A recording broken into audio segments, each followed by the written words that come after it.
Coucou, c'est Caro. On est le 3 décembre, donc le 3e jour de notre lecture du calendrier de l'Avent. Donc aujourd'hui, on en est au 2e couplet qui s'intitule « Le premier des 3 esprits » du chant de Noël de Charles Dickens. On y va? Ok. Le premier des 3 esprits. Quand Scrooge s'éveilla, il faisait si noir qu'en regardant de son lit, il pouvait à peine distinguer la fenêtre transparente des murs opaques de sa chambre. Ses yeux de furet essayaient vainement de percer les ténèbres lorsque l'horloge d'une église voisine sonna les 4 quarts. Il tendit l'oreille pour entendre l'heure. À son grand étonnement, la lourde cloche passa de 6 à 7, puis de 7 à 8, et continua ainsi régulièrement jusque 12. Puis elle se tut. Minuit. Il était plus de 2 heures quand il était allé se coucher. L'horloge était détraquée. Un glaçon avait dû s'introduire dans les rouages. Minuit. Scrooge appuya sur le ressort de sa montre à répétition pour corriger cette horloge erronée. Le petit pouls rapide de la montre battit 12 fois et s'arrêta. « Comment » dit Scrooge. « Il n'est pas possible que j'aie dormi toute une journée et une grande partie de la nuit suivante.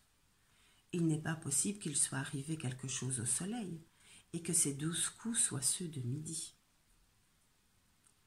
L'idée était alarmante. Aussi Scrooge descendit-il de son lit pour se diriger à tâtons vers la fenêtre. Il fut obligé d'essuyer le givre qui couvrait la vitre avec la manche de sa robe de chambre avant de pouvoir distinguer quoi que ce fût. Et encore ne put-il voir grand-chose. Tout ce qu'il découvrit, c'est que le brouillard était encore très épais, que le froid demeurait intense et qu'on n'entendait pas les gens aller et venir bruyamment. Ce qui aurait sans aucun doute été le cas si la nuit avait vaincu la lumière du jour et pris possession du monde. Il en ressentit un grand soulagement, car à 3 jours de vue, payé à M. Scrooge ou à son ordre, et ainsi de suite, n'aurait pas eu plus de valeur qu'un chiffon de papier s'il n'avait été possible de compter par jour. Scrooge se remit au lit et réfléchit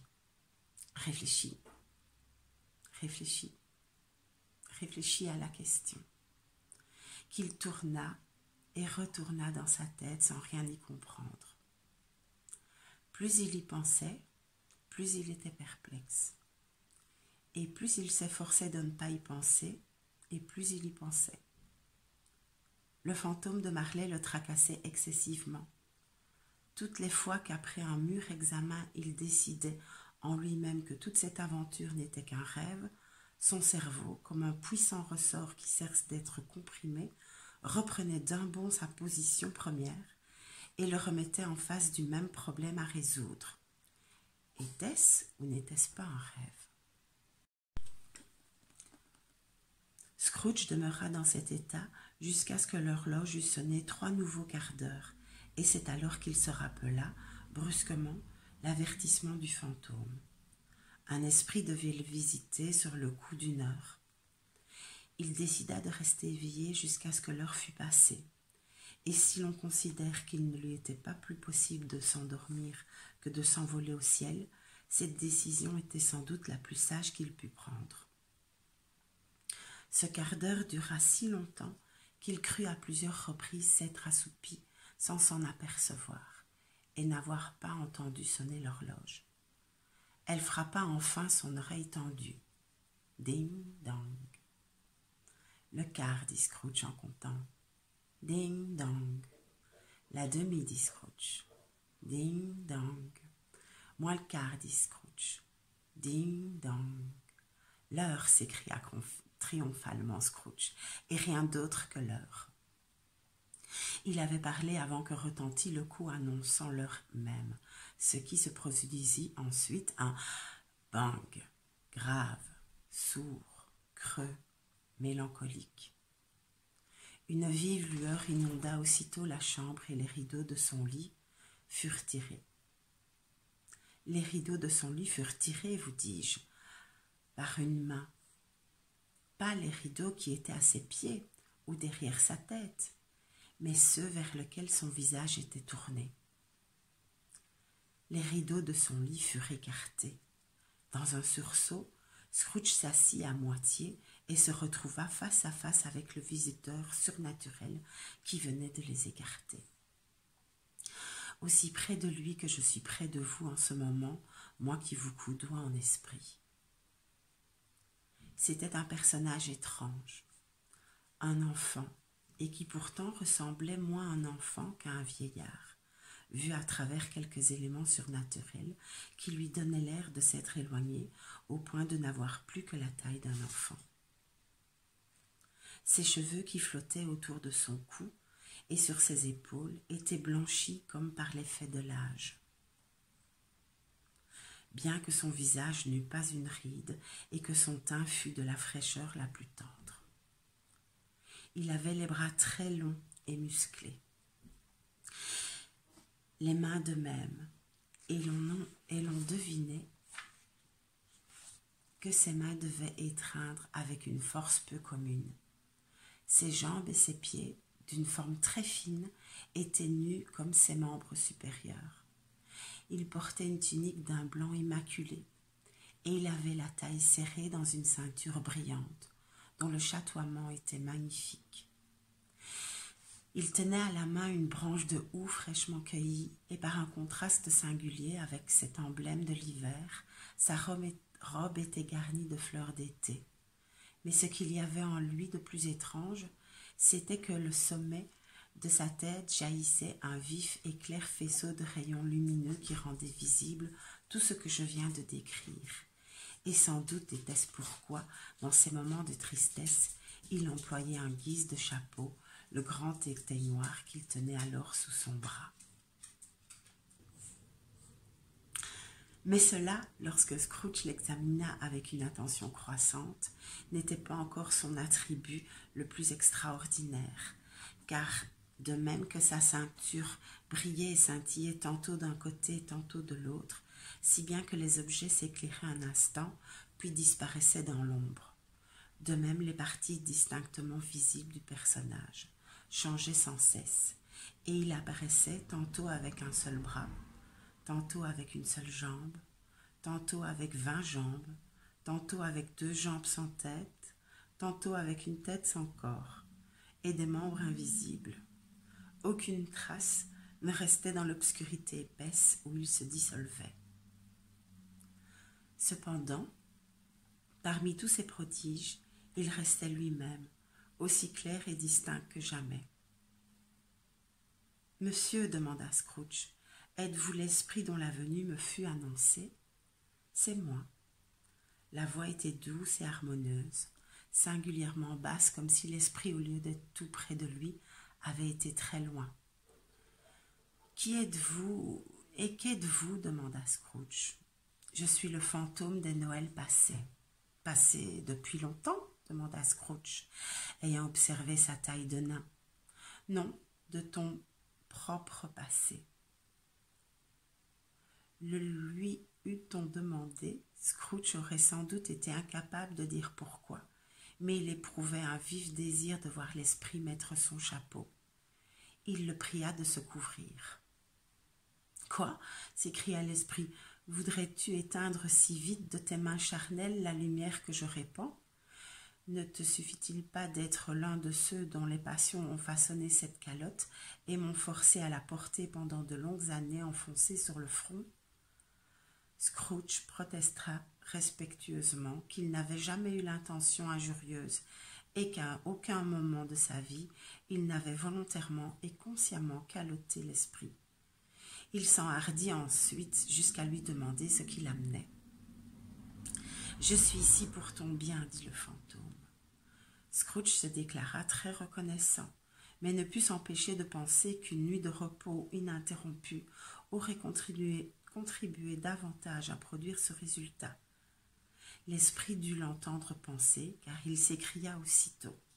« Disons ta rédemption alors, prends garde. » Il tendit sa forte main tout en parlant et saisit Scrooge doucement par le bras.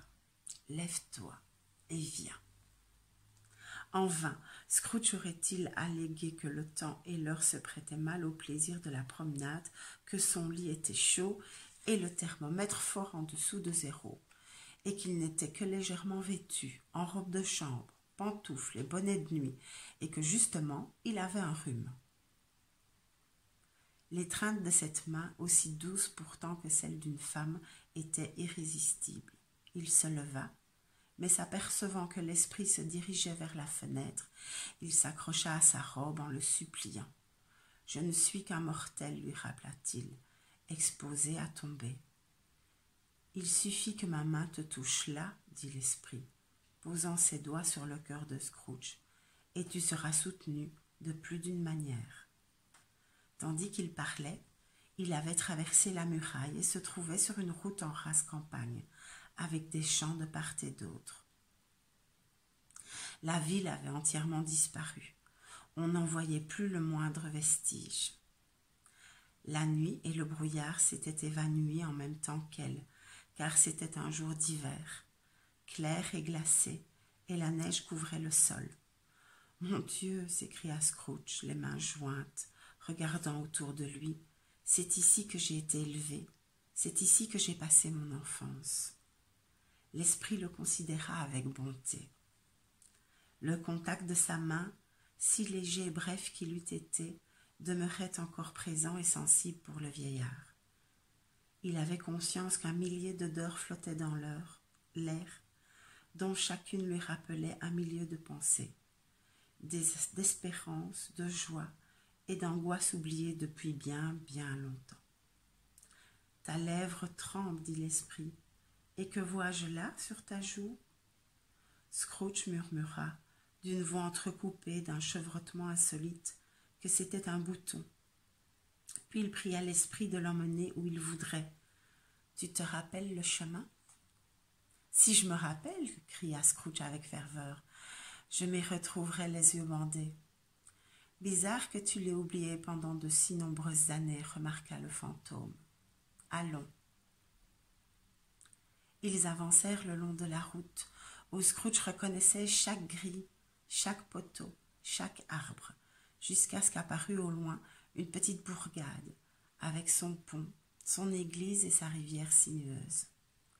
Quelques poneys à longs poils trottaient vers eux, portant sur leur dos de petits garçons, qui appelaient d'autres petits garçons montés dans des cabriolets et des carrioles rustiques conduits par des fermiers. Tous ces enfants étaient de belle humeur, et il échangeait tant de cris d'allégresse que les vastes champs s'emplissaient d'une musique joyeuse, et que l'air sec et vif riait de les entendre. « Ce ne sont là que les ombres de choses qui ont été, dit l'esprit. Elles sont insensibles à notre présence. » Les gais voyageurs continuaient d'avancer, et à mesure qu'ils s'approchaient, Scrooge les reconnaissait et appelait chacun par son prénom. Pourquoi était-il immodérément heureux de les voir? Pourquoi son œil glacé brillait-il? Et pourquoi son cœur bondissait-il dans sa poitrine à leur passage? Pourquoi débordait-il d'aise en les entendant se souhaiter un joyeux Noël lorsqu'ils se séparaient au carrefour et au chemin de traverse pour gagner leurs diverses demeures? Joyeux Noël! Quel sens ces mots avaient-ils pour Scrooge?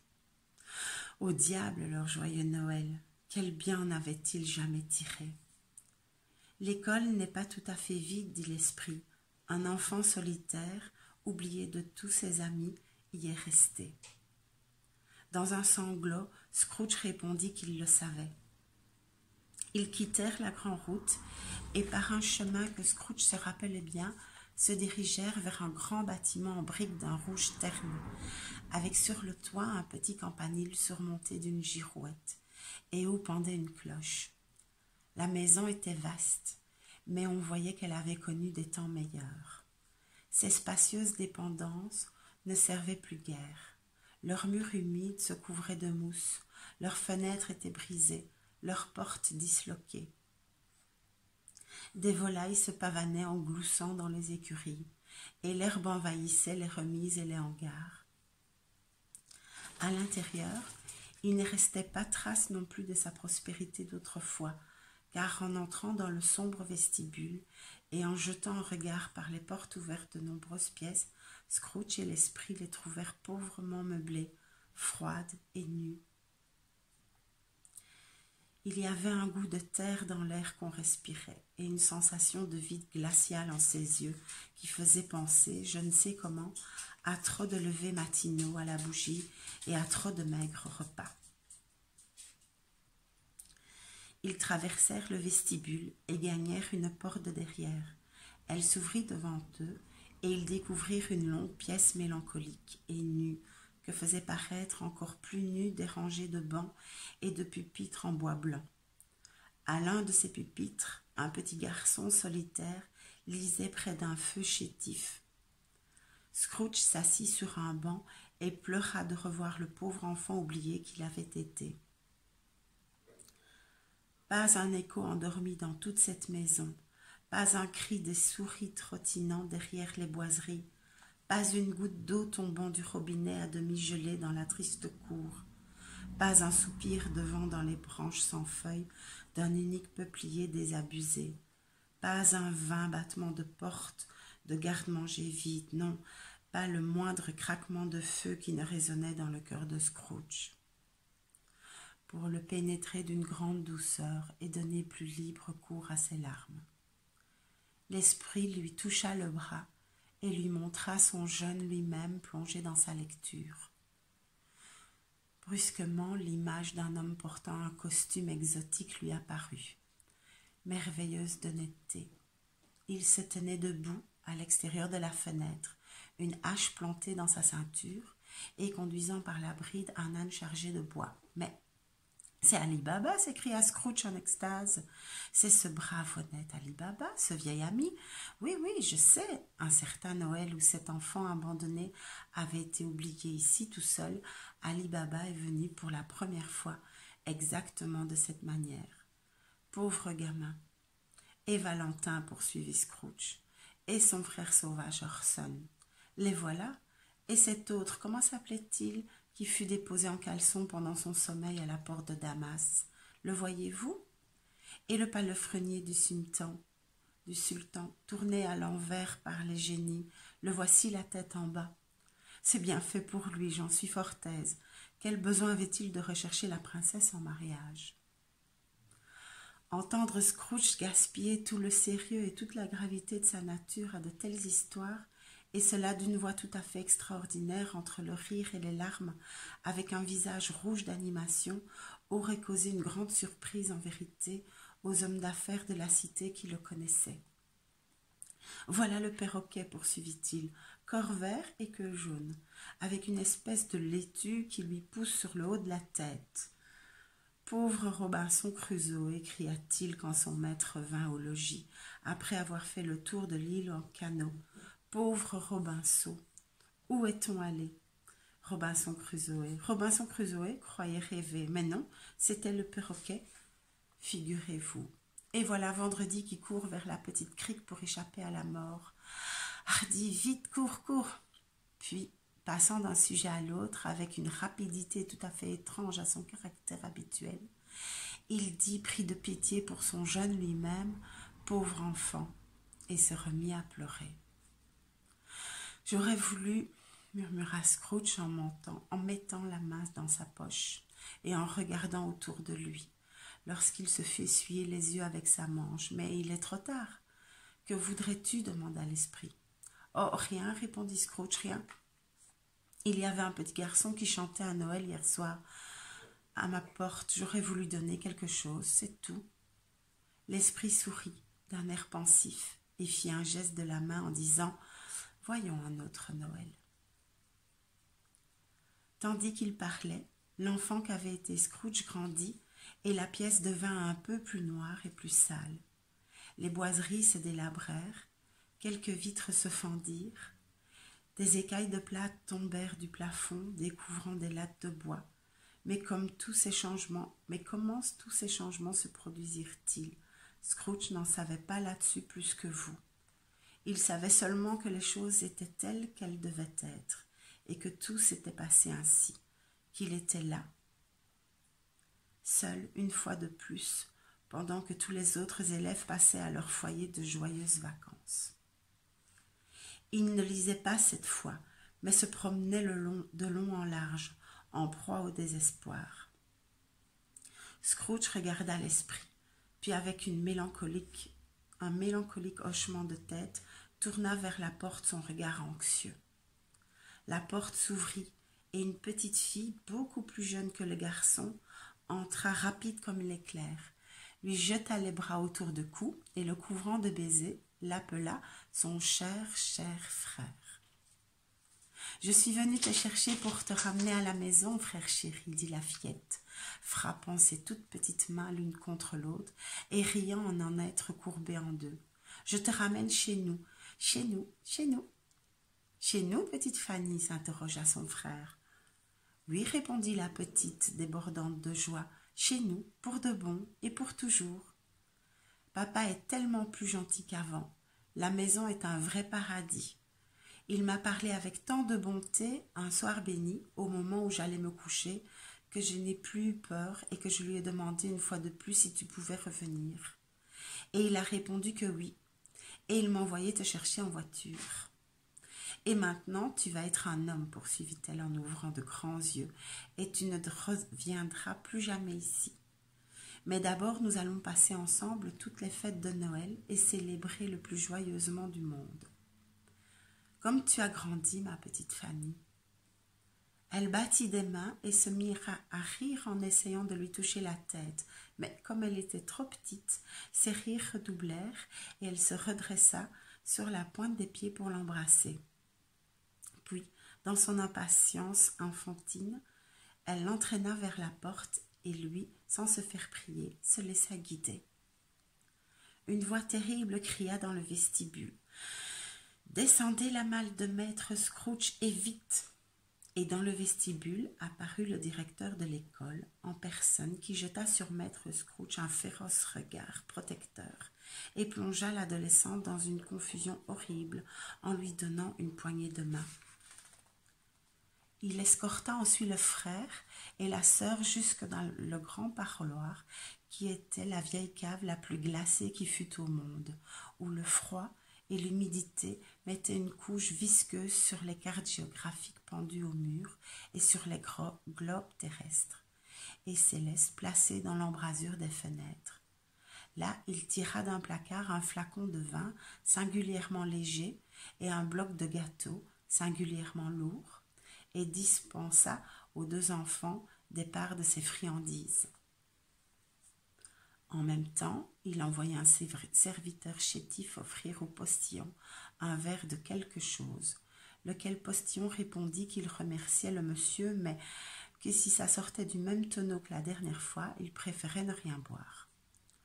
Quand la malle de maître Scrooge fut solidement attachée sur le toit de la chaise de poste, les enfants prirent très volontiers congé du pédagogue et, montant en voiture, descendirent gaiement l'allée du jardin, où les roues rapides faisaient jaillir comme une blanche écume le givre et la neige qui couvraient les sombres feuillages persistants des arbustes. Ce fut toujours une créature délicate qu'un souffle aurait suffi à flétrir, dit l'esprit, mais quel grand cœur elle avait. « Oh oui, s'écria Scrooge, vous avez raison.